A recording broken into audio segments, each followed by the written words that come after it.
নমস্কার বন্ধুরা, তো দেখো আজকে সয়াবিন নিয়ে আমার রান্নাঘরে আবার হাজির হয়ে গেছি। এটা দেখো নর্মালি সয়াবিন নয়, নর্মাল থেকে একটু বড় সয়াবিন।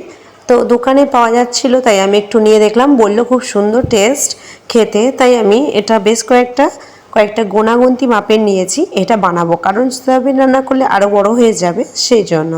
তো সয়াবিনটাকে ফার্স্টে আমি গরম জলে ভালো করে ধুয়ে নিয়েছি। এরপর দেখো ভিজিয়ে রেখেছিলাম, তারপর হালকাভাবে চিপে নিয়েছি। নিয়ে কড়াই বেশ কিছুটা তেল দিয়ে দিয়েছি। দিয়ে দিচ্ছি প্রথম আলু, একটু মাংসের মতো করে কেটে রেখেছিলাম, কারণ সয়াবিনটা আমার ইচ্ছে আছে একটু মাংসের মতো করে রান্না করার।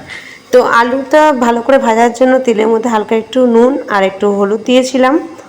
দিয়ে ভালো করে আমি আলুটাকে একটু হালকা করে ভেজে নিয়েছি। এরপর সয়াবিনটাকে ভাজবো বলে জলটাকে চিপে তেলের উপর সয়াবিনটা দিয়ে দিচ্ছি। আলুর সঙ্গে সয়াবিনটা ভালো করে ভেজে নিলে একদম মাংসের মতো করে রান্না হয়ে যাবে, সেই জন্য।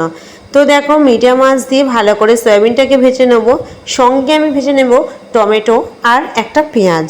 তোমরা ফোড়ন হিসেবে এখানে তেজপাতা, শুকনো লঙ্কা দুটোই ব্যবহার করতে পারো। আমার মেয়ে দিলে তেজপাতার গন্ধ মানে একদম বিরক্ত বোধ করে, তাই আমি এটাই ব্যবহার করলাম না, স্কিপ করে গেলাম। তোমরা চাইলে এটা ব্যবহার করতেই পারো।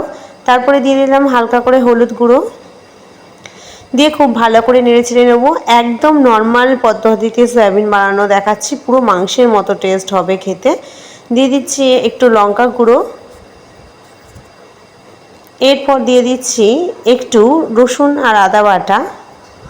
দিয়ে ভালো করে একটু তেল দিয়ে দেবো এর ওপর, সর্ষের তেল দিয়ে ভালো করে আমি এটাকে কষে নেব। কারণ মশলাটা যদি তেল দেওয়া না হয় সয়াবিনটা অত্যাধিক শক্ত টাইপের হয়ে যাবে, আর সয়াবিন তো তেল অত্যাধিক মানে টেনে নেয়, সেই জন্য একটু বেশি দিলাম। এরপর দিয়ে দিলাম গোলমরিচের গুঁড়ো আর জিরে আর ধনে গুঁড়ো। তো দেখো ভালো করে এই মশলাটাকে মাখিয়ে নেব। একদম যখন মাখানো শুকনো শুকনো ভাব হয়ে আসবে, তখন আমি এতে জল দেব। তো অল্প করে জল দিলাম, দিয়ে আবারও ভালো করে এটা কষতে থাকবো। তো জলটা একদম শুকিয়ে গেলে আবার ভালো করে কষে নেব। তোমরা সয়াবিনটা ভালো করে লক্ষ্য করো, সয়াবিনটা কিন্তু ভালো করে ভাজা হয়েছে, হালকা ব্রাউন ব্রাউন টাইপের হয়েছে। তো দেখো জলটা আরেকটু বাকি, এরপর নেড়েচেড়ে জলটা একদম শুকনো অবস্থায় নিয়ে আসবো। তো দেখতেই পাচ্ছ সয়াবিনটা একদম কষে মানে আমি শুকনো অবস্থা করে নিয়েছি একদম। এরপরেতে আমি ঝোলের মতো ফাইনালি জল দেব, কারণ আলুটাও আমার সেদ্ধ হতে হবে আমার, সেই জন্য। তো এতে এবার আমি জল দিয়ে দিচ্ছি, একটু বেশি পরিমাণে জল দেবো, আবার খুব বেশি দেবো না, কারণ মিডিয়াম আঁচ রাখলেই বেশ কিছুক্ষণ ধরে আলুটা অবভিয়াসলি সেদ্ধ হয়ে যাবে। তো এই ঘনত্বে আমি জল দিলাম দেখো এতটাই। এরপর দিয়ে দিচ্ছি ধনেপাতা কুচি, ধনেপাতা কুচিটা উপরে সাজিয়ে দিলাম। এবার ফিরে আসবো 5 থেকে 7 মিনিট পর। তো দেখো 5 থেকে 7 মিনিট পরে সয়াবিনগুলো ফুলে কত বড় হয়েছে, সেন্টটাও খুব সুন্দর বের হয়েছে। মনে হয় আশা করি খেতে খুব সুন্দর হবে। এই বড় সয়াবিনটা আমি ফার্স্টে রান্না করলাম।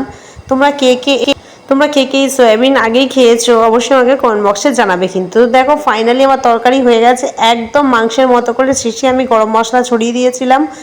একদম তরকারিটা দেখতে দেখো পুরো মাংসের তরকারিকে জাস্ট হাড় বানাবে, খুব সুন্দর টেস্ট হয়েছে খেতে। খেতেও হয়েছিল। তোমরা প্লিজ বাড়িতে এই বড় সয়াবিন এইভাবে বানাবে। আর হ্যাঁ, ফোড়ন হিসেবে তোমরা অবশ্যই কিন্তু শুকনো লঙ্কা, তেজপাতা ব্যবহার করতে পারো, গোটা জিরেও ব্যবহার করতে পারো। তো বন্ধুরা, আমার রান্নার ভিডিও এই পর্যন্তই। আবার দেখা হবে অন্য ভিডিওয়ে।